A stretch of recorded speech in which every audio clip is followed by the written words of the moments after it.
How England should set up against Scotland. For cheap, good quality football jerseys, go over to www.jerseyfifa.com, a link will be left in the description, and use code ATLANTISFOOTBALL for 5% off. So in this video, I'm going to first do a tactical analysis of Scotland, then I'll talk about the system I think Southgate should use against them, before looking at the specific personnel, with two players in mind that I think should come into the starting 11. But before I get into the analysis, let me tell you about my favourite football app, which is the OneFootball app, because this is where I go to keep up to date with the latest circulating transfer rumours, and particularly during the Euros, I love the match section on the app as it allows me to keep up to date with all the matches, teams and players that I'm not able to watch on a regular basis. If you like this channel, you'll definitely love this app, so when you go to subscribe to this channel after this video, if you enjoy the content, which would be very much appreciated, make sure you also click the link in the description to get the OneFootball app. So Scotland did set up in a 5-3-2 shape against the Czech Republic, and when they were defending quite passively. They would slightly press, but most of the time they would reserve that for when the Czech Republic looked to move into the middle third.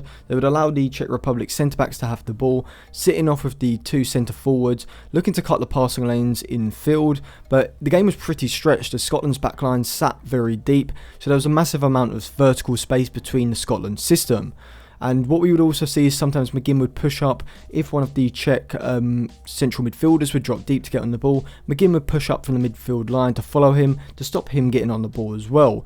The wing backs would also stay tight to the Czech wide players, so when they would drop deep along the flank, we would see Robertson, the left wing back, and O'Donnell, the right wing back, follow their player who was the wide attacker for the Czech Republic, follow them deep along the flank, and this would often push Scotland into a temporary 4-4-2 shape or even a 3-5-2 shape at times when both wing backs were pushing up the pitch. Because they aren't going to be pressing aggressively in the defensive third, England shouldn't have much trouble playing out from the back and getting into Scotland's half pretty quick. And what I would do, because Scotland are basically pressing or defending in a pentagon 5 shape with the back 5 behind them, there's a lot of space either side of the central midfield. So what you really want to do against this sort of system is push the wing backs back, get them back into a back 5, and this will create more space either side of McTominay and Armstrong in central midfield. And then what you can do is you can basically just overload those areas, circulate the ball quickly, and that's a very good way of progressing the ball quickly into the final third. So I'll come on to how I think England should do this later on in the video, but in possession, Scotland were using a 3-1-4-2 kind of shape. They were really quite conservative with how they pushed players forward. We often saw Robertson dropping very deep on the left, and I didn't really understand what the plan was with this. All this did was allow the Czech Republic to squeeze up the pitch and stop Scotland being able to have space in their middle third. And I think this just really shows a lack of sort of tactical nous in this Scotland side, in this system particularly. I think it will be very easy for England to press if they press in the same shape that they did against Croatia. You can check out my video on that where I analysed the whole game. That should be linked in the description below. But England basically pressed in a narrow 4-3-3 shape with Foden and Sterling very high alongside Kane. If England do that against Scotland, they're going to have a lot of joy because they're basically going to be pressing man-to-man on Scotland's back 3. And then what you can do is you can just say to the fullbacks, I'll come on to who I think they should be in a bit, but get the fullbacks to push aggressively on Robertson and O'Donnell when the ball goes into them to really pen Scotland in. And then I could see England winning the ball back a lot in Scotland's half, and this will just aid England's ability to sustain attacks, sustain the pressure. And if England do this enough from the start of the game, a 90-minute game, they're going to get chances just from this, and particularly with the personnel I'm going to suggest, I think England will have a lot of joy if Scotland use this same system, which I suspect they will. Scotland were looking to progress the attack through playing long balls from their centre-backs over the top of the Czech back line for Landon Dykes' runs, and this is something that England do have to be wary of. I would prefer to play Mings on that left-sided centre-back position just because of this. I think he's the best that England have in terms of dealing with a physical, quick centre-forward. So he's got to make sure he's always go side of Dykes, always tracking his runs. But Scotland didn't really offer much in terms of ball progression. John McGinn's dribbles from the centre of midfield is probably the best way Scotland had of moving the ball through that area. So what I would suggest is if England are going to press him, not to get too tight to him as he could easily spin and dribble past you.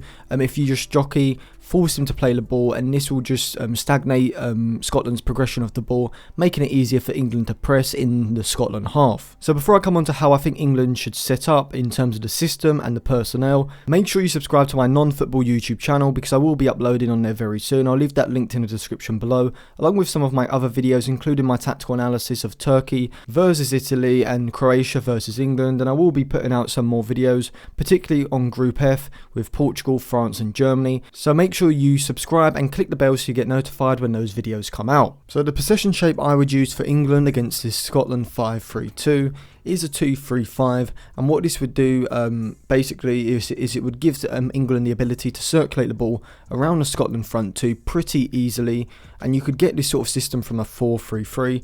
Let's just say you had Luke Shaw, who I would definitely pick for the left back position. I think he's much better offensively than Kieran Trippier, particularly on that left side. On the right, I'd have Kyle Walker playing more as an inverted fullback than Shaw on the other side. You can see here on the graphic I've got him labelled as number 2. The number 8 could easily be one of the 8s ahead of Declan Rice. That could either be Mason Mount or Calvin Phillips, whichever of the two Southgate wants to go with. The number 10 on the other side would likely be the other 3-8. So that would probably make more sense if the number 10 was maybe Calvin Phillips, the number 8 was Mason Mount. The number 11 I would have as Jack Grealish instead of Raheem Sterling, because Sterling thrives when he's able to make runs in behind a back line. But against Scotland, they're going to be sitting so deep, there's not going to be that space that there was against Croatia. So Sterling's really going to struggle. He's not the best one-on-one dribbler either. He's more of a movement wide player than he is a dribbler. I would either go for Rashford or Grealish. Grealish would be my choice. I think he definitely has to start somewhere in this side. So I would go for Grealish from the left flank, moving into the half space. And from here you can see England would have two players in the half space, Mount on one side, Grealish on the other. The number 7 could easily be Sancho or Foden. Depending on if Sancho's fit. I'm not sure if he's actually fully fit at the moment. But I would probably maybe go with Foden, bring Sancho on midway through the game as well. Kane playing as the number 9. You could easily see him dropping in behind the Scotland midfield, and that's going to cause Scotland a lot of problems. That's going to force the Scotland midfield to drop slightly deeper, trying to be more vertically compact with their back 5 to close up those spaces. But all this is going to do is going to give England more space to move into the Scotland defensive third. And if England can recycle the ball pretty quickly in this sort of system, in this 2-3-5 system with the two 3 players in the half space, and I think it's only a matter of time before England completely break them down.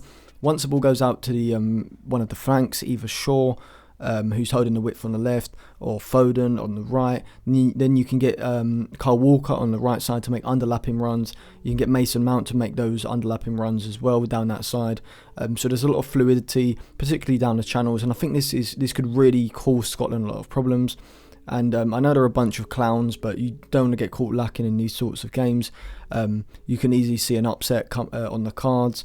So England do have to attack this game from the off. They can't go into this passively, looking to treat it as they treated the Croatia game, because it's a completely different side, a completely different setup. And even against Croatia, England didn't create that many chances. And the last thing England want to do is to be going into the last 60 minutes at a 0-0 with Scotland, because they're just going to sit deep, soak up the pressure and be happy for the draw. So England wants to be from the off, trying to circulate the ball quickly, move the ball into the half spaces. And if England do this even half as well as we know they can, then I can't see anything but an England dominant victory. So thank you for watching. If you enjoyed that video, remember to subscribe to the channel if you haven't already. Click the bell for notifications to get notified when my next videos come out. Check out some of my other videos, which will be linked in the description below. Subscribe to my non-football YouTube channel, because I will be uploading on there very soon. And follow me on Twitter and Instagram for more content as well.